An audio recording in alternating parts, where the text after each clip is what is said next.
اگه امسال تصمیم گرفتی بری باشگاه ولی خیلی وقتا وارد سالن میشید و دقیقاً نمیدونی تمرین سینه رو از کجا شروع بکنی، این ویدیو دقیقاً برای شماست. امروز قرار بهترین و موثرترین تمرین‌های سینه رو به ترتیب اجرا با هم مرور کنیم. تمرینایی که هم برای حجم و قدرت عالی هستند و هم برای فرم و کامل شدن سینه. من وحید هستم، مربی رسمی شورای ورزشی آمریکا از فیت کمپ پلاس. خیلی خوشحال میشم که این ویدیو رو تا انتها با من باشین و هر سوالی هم داشتین میتونین در کامنت از من بپرسین.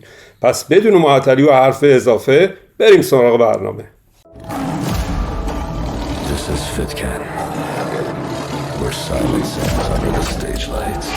من امسال سعی کردم بیشتر برم باشگاه، اما راستش رو بخواین نصف وقتا که وارد سالن میشم یه لحظه همونجا میستم و قفل میکنم، انگار دقیقا نمیدونم باید چه حرکتی رو شروع کنم. برای همین میخوایم این ویدیو رو با یه حرکت کلاسیک شروع کنیم، یه حرکت پایه و کامپاند که ستون اصلی برنامه عضله‌سازی سینه محسوب میشه. حرکتی که معمولاً سینه با اون شروع میشه، حرکتی که با عنوان فونداسیون رشد عضلات سینه شناخته میشه و وقتی درست اجرا بشه هم قدرت میسازه، هم حجم و هم پایه بقیه تمرینای سینه رو میچینه. پس بریم با هم این برنامه رو ببینیم و با هم بهترین تمرین عضلات سینه رو مرور بکنیم. بچه‌ها این برنامه میتونه از مقدماتی مبتدی شروع بشه و تا حرفه‌ای و سطح بالا ادامه داشته باشه. پس بریم دنباله برنامه با هم. خب بچه‌ها بریم سراغ اولین حرکتمون، باربل پرس یا پرس سینه هالتر تخت. این یه حرکت کامپوند بزرگ برای عضله سینه‌ای بزرگه و پایه هر برنامه عضله برای عضله سازی برای سینه. روش اجرا هم بچه‌ها خب خیلی ساده است ولی باید اصولی باشه. یک توضیح خلاصه میدم. روی نیمکت تخت دراز بکشین، پاها رو محکم رو زمین بذارین بچه‌ها. میله رو کمی بازتر از عرض شونه ها بگیرین. مچ و آرنج در یک خط باشن. میله رو با کنترل پایین بیارین.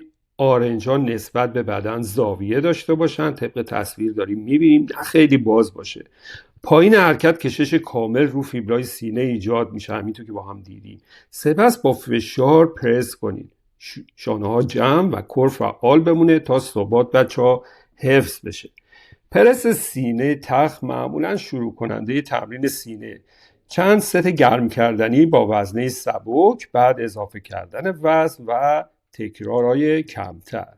این حرکت معمولا توسط عضلات کمکی، عضله سرشونه جلو، فرانت دلتوئید بچه‌ها و پشت بازو ترایسپس، عضله سه سر پشتیبانی میشه و گاهی هم اسپاتر نیاز دارین، یعنی کسی که بالا سرتون باشه و کمکتون بکنه، چون ممکنه بخواین سنگین بزنین و رکورد بزنین. به هر حال بنچ پرس عالیه برای افزایش تدریجی وزن که فیبرا رو به مرور تحریک کنه و رشد عضلات رو افزایش بده. فیبرای سینه از یه نقطه زیر شونه منشعب میشن بچه‌ها و حرکات دیگه سینه فقط باعث کوتاه و بلند شدن این فیبرا میشن. نیمکت تخت وزن یه نواخت برای همه فیبرا تقسیم میکنه. همینطور که تو این تصویر کناری هم دارین میبینین عضلات فعال رو نشون میده. میبینین که چقدر عضلات درگیر میشن، کامل با انیمیشن برای شما توضیح داده شده بچه. ولی یه نکته مهم رو میخوام بگم. اگه بیشتر دوست دارین عضلات بالا سینه‌تون درگیر بشه، میتونین از میز شیبدار استفاده بکنین یا همون اینکلاین تا زاویه 45 درجه، همینطور که دارین میبینین. بالا سینه بیشتر درگیر میشه. ببینین عضلات بالا سینه وقتی شیب تا 45 درجه باشه درگیر میشه بیشتر از عضلات میانی. و اگه دوست داشته باشین زیر سینه رو بیشتر فعال بکنین و خط زیر سینه رو داشته باشین، طبق تصویر داریم میبینیم، میتونین شیب معکوس رو داشته باشین. از بین همه انواع حرکات سینه که خیلی هم در واقع میشه گفت متنوع هستن، من توصیه میکنم فلت باربل پرس یا همین پرس تخت و بچه‌ها به عنوان حرکت شروع تمرین سینه استفاده بکنین. یکی از حرکات بسیار خوبه که میتونین اول حرکت داشته باشین. تعدادش هم بستگی به هدفتون داره. بعد از حرکت پرس سینه تخت میریم سراغ دمبلا. در واقع از هالتر میریم سراغ دمبل. دمبلا دامنه حرکت بچه‌ها بیشتری دارن و انقباض عضله سینه بزرگ رو در پایین و کشش در بالا بیشتر میکنن. آرنجا راحت‌تر زاویه 45 درجه پیدا میکنن. پرس دمبل همینجوری که داریم میبینیم بالا سینه بچه‌ها حرکت بسیار عالی و خوبیه. جون میده برای سوپر ستا. زاویه دستا بچه‌ها همینطور که گفتم 45 درجه باشه. میتونین چرخش رو اضافه بکنیم طبق تصویر که داریم میبینیم، تویست در واقع، یا میتونیم از استاندارد پرس استفاده بکنیم یا کلوز گریپ استفاده بکنیم. حالتهای مختلف داره. این حالت استاندارد داریم میبینیم بچه‌ها که خیلی ها اینطوری استفاده میکنن. کلوز گریپ هم بیشتر رو قسمت میانی سینه و خط وسط سینه در واقع تاثیر داره. با اینکلاین یعنی میز شیبدار در واقع بالا سینه بیشتر کار میکنه، با دیکلاین زیر سینه بیشتر کار میکنه. همینطور که دارین میبینید. من توصیه میکنم دمبل بالا سینه در واقع روی میز و به عنوان دومین حرکت مهم سینه بعد از پرس سینه با هالتر انجام بده. توصیه میکنم تا بالا سینه این حرکت توصیه میکنم چون میدونم بالا سینه‌تون کامل و گرد میشه و بهتر میتونین عضلات سینه‌تون رو نشون. پس دومین حرکت بالا سینه با دمبل روی میز شیبدار. خب بچه‌ها بریم سراغ یه حرکت با کابل. فلای با کابل.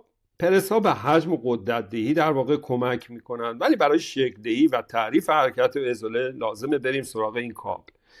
فلای چه کار میکنه؟ کشش و طول دادن فیبرای سینه، در واقع کمکی از عضلات دیگه نداره، فقط رو عضلات سینه تمرکزه.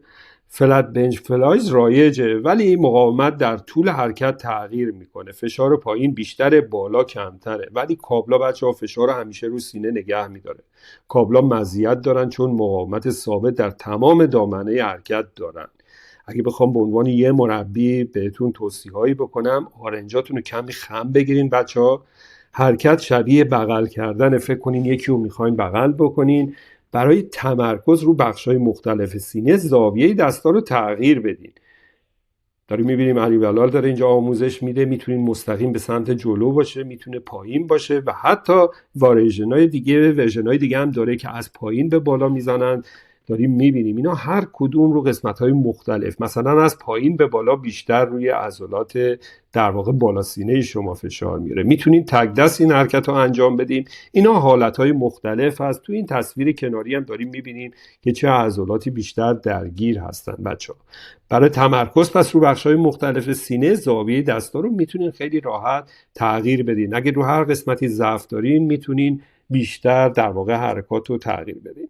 این که دستا از هم رد بشه بچه‌ها، اینم یه توصیه من به شما هست. سعی کنین برای فشار بیشتر دستا رو به صورت ضرب دری، همینطور که در تصویر میبینین، از هم عبور بدین. بعد ببینین حالت انفجاری که تو بدن شما به وجود میاد چقدره. چون زاویه حرکت وقتی که دستا مستقیم هست، عضلات سینه یه در واقع به اندازه کافی رو تحت فشار نمیده تو حالت بیشترین فشار. دستا رو در جلو در کنار هم بذارین تا بیشترین فشار رو فیبرای سینه باشه. پس این به عنوان حرکت سوم که من توصیه میکنم تو حرکات ورزشی روز سینه‌تون داشته باشیم. بریم سراغ حرکت بعدیمون بچه‌ها. ماشین پرس دستگاه سینه یکی از حرکات خیلی خوبه بچه‌ها. پرس سینه دستگاه، مسیر حرکت هدایت شده یه در واقع کنترل خیلی بالایی دارین دیگه. در واقع میشه گفت امکان آسیب دیدگی تو این حرکت خیلی کمتره. وزن راحت میتونید تنظیم کنیم. نیازی نیست که رو سرتون وایسته و کمکتون کنه. اگه نیاز دارین وزنه سنگین‌تری رو امتحان بکنین. اینم دستگاه حالتهای مختلف داره. دست جمع داره، دست باز داره، نمیدونم، همینطور که دارین میبینین. بستگی داره شما چه دستگاهی رو تو در واقع باشگاهتون داشته باشین یا بتونین چجوری از این دستگاه استفاده بکنین. یکی از حرکت‌های خیلی خوبه، ایمنه و مناسبه برای مبتدی‌ها یا حتی بعد از تمرینات با وزنه آزاد. توصیه میکنم این حرکت رو برین. این یکی از بهترین حرکت‌های شناخته شده برای عضلات سینه هست. قطعا مکان 4 توی تمرین روز سینه خیلی خوبه. همینطور هم دارین میبینین. میتونین حتی تک دست انجام بدین، یک دست رو در واقع فشار رو حفظ کنین و با دست دیگه حرکت پرس سینه رو انجام بدین.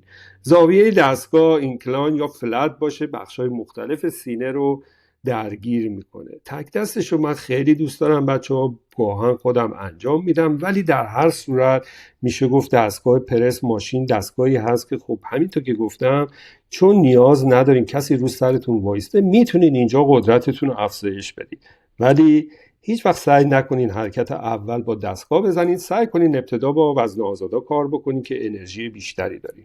بریم سراغ حرکت ماشین فلای یا فلای دستگاه. مثل کیبل فلای بچه‌ها، ولی مسیر هدایت شده است.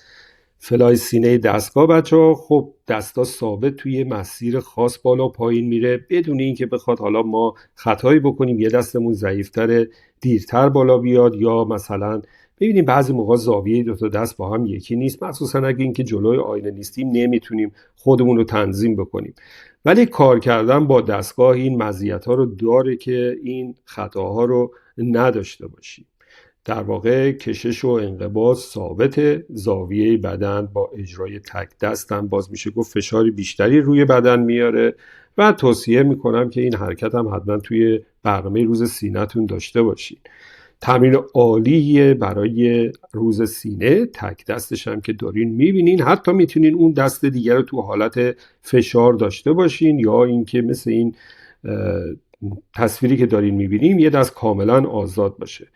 بچه‌ها تعداد حرکات و ست ها به صورت عمومی 3 تا ست 10 تایی هست، ولی خب بستگی داره این که هدف شما چقدر باشه. برای گرم کردنم توی پرس اولمون که پرس سینه تخت بود گرم کردیم سینه ها رو. خب بچه‌ها بریم سراغ حرکت ششممون، دمبل پولاور. بچه‌ها خیلی ها فکر میکنن دمبل پولاور عضله اصلی درگیر شده عضله زیر بغله، که این یه اشتباه خیلی فاحشه بچه‌ها.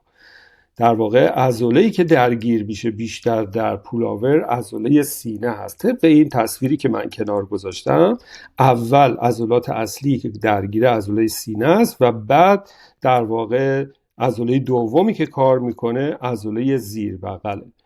کشش عضله سینه در جهت متفاوته بچه‌ها. ما همیشه تو تمام حرکاتمون سینه رو از سمت بغل داریم، طبق تصویری که داریم میبینیم فشار میاریم. خب و این باعث میشه که ما نتونیم سینه خیلی بزرگ و کاملی داشته باشیم. حالا بیایم زاویه رو عوض کنیم، از بالا کار بکنیم، فیبرای سینه رو از یه طرف دیگه بکشیم. خب این یه فنی هست که دارم بهتون یاد میدم. این میز شیبدارم که داریم میبینیم، در واقع خیلی از مربی‌ها و مخصوصا خود من ترجیح میدم که بدن کمی سمت شیب بالاتر باشه که دامنه حرکتمون کاملتر باشه.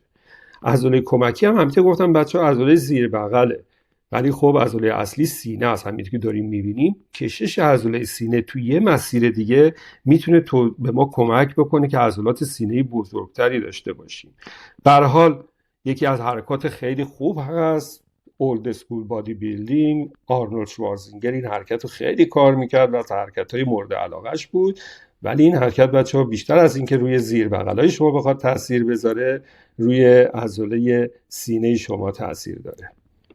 خب بریم سراغ یکی از حرکات اصولی و اصلی برای رشد عضلات سینه، دیپ بچه‌ها. دیپ سینه یه در واقع میشه گفت تمرین عالی است. بستگی داره که شما چجوری این حرکت رو بزنید که بیشتر فشار روی سینه شما باشه یا روی پشت بازوهای شما باشه. همین که دارین میبینین دیپ برای عضلات سینه طبق تصویری است که من دارم به شما نشون میدم که باید انجام بدین. تمرکز بچه‌ها روی سینه باشه، یک کم متمایل به جلو، در واقع که بیشتر عضلات سینه‌تون رو درگیر بکنه. آرنج کنترل شده پایین بره تا آسیب برای شونه پیش نیاد بچه‌ها. یه دفعه خودتون رو ول نکنین پایین. ورزشکارای پیشرفته حتی میتونن بچه‌ها وزنه به کمرشون به پاهاشون اضافه بکنن که در واقع سنگین‌تر باشه، همینطور که داریم می‌بینیم. یا کسایی که مبتدی هستن نمیتونن کار بکنن، طبق این تصویر کوچیکی که من کنار برای شما گذاشتم میتونن از دستگاه دیپ در واقع اسیستنت یا کمک کننده استفاده بکنن. به هر حال دیپ باعث میشه که اون خط زیر سینه شما بسیار زیبا نمایش داده بشه و عضلات سینه‌تون توی کشش نهایی قرار بگیره. بریم سراغ حرکت بعدیمون. و اما بریم سراغ حرکت آخر و تمام کننده تمرین روز سینه، حرکت شنا بچه‌ها. تمرین در واقع بادی ویت هست بدون در واقع وزن داشتنی. عملکردش هم خیلی عالیه، دستا نزدیک باشه، در واقع زیر بدن قرار بگیره، همینطور که داریم میبینیم دست باز هرچی بیشتر باشه عضلات سینه رو بیشتر درگیر میکنه. اینم میخواستم بهتون بگم، ولی ورژن درستش همینه که دستا تقریبا زیر بدنتون قرار بگیره. یکی از حرکات خیلی خوبه و اینو آخر حرکات تمرینتون بچه‌ها 3 تا ناتوانی بزنین، زاویه دستا رو ببینین، حدود 45 درجه است. من توصیه میکنم پوشاب یا همون در واقع شنا رو برای پایین تمرینتون داشته باشین وقتی کار تمومه و تا ناتوانی عضله بزنین، اونقدر بزنین که روی زمین دراز بکشین نتونین پاشین. پمپ نهایی رو بگیرین، ورژن‌های مختلفش رو داریم با هم میبینیم، بعضا هستن روی نیمکت این حرکت رو انجام میدن و بعضا هم هستن پا رو روی بالا میذارن، در واقع میشه گفت که قسمت از یا فلت روی زمین باشه. ولی من توصیه میکنم چون ما تمرین سینه خیلی اصولی و کاملی داشتیم، به همین صورتی که داریم میبینیم پاها روی زمین باشه و این حرکت رو انجام بدیم. بچه‌ها پمپ نهایی خیلی مهمه و این حرکت میتونه کمک بکنه که به شما در واقع عضلات خیلی پهن بزرگ و گردی داشته باشین. عضله سینه جزو عضلات خیلی زیبایی هست که داشتنشون حتی میتونه تو لباس برای شما خیلی قشنگ باشه یا رو استیج میتونه برای شما برگ برنده باشه. داشتن سینه پر آرزوی همه بدنسازاست. خب بچه‌ها این از برنامه امروز فیت کمپ پلاس، امیدوارم مورد توجه شما عزیزان قرار گرفته باشه. یادتون نشه سابسکرایب کنین ما رو، لایک، کامنت و تا میتونین این ویدیو رو برای دوستاتون اشتراک بذارین. هر سوالی داشتین، هر برنامه تمرینی خواستین من در برنامه‌های آینده براتون بذارم، میتونین کامنت بذارین، من به همه کامنت ها پاسخ میدم. یا حتی میتونین برای برنامه شخصی سازی بدنسازی از مبتدی تا حرفه‌ای رو استیج با من در ارتباط باشین و خوشحال میشم که برای رسیدن به اهداف ورزشیتون کنارتون باشم. من وحید هستم، مربی رسمی شورای ورزشی آمریکا و خدا نگهدار تا برنامه بعد.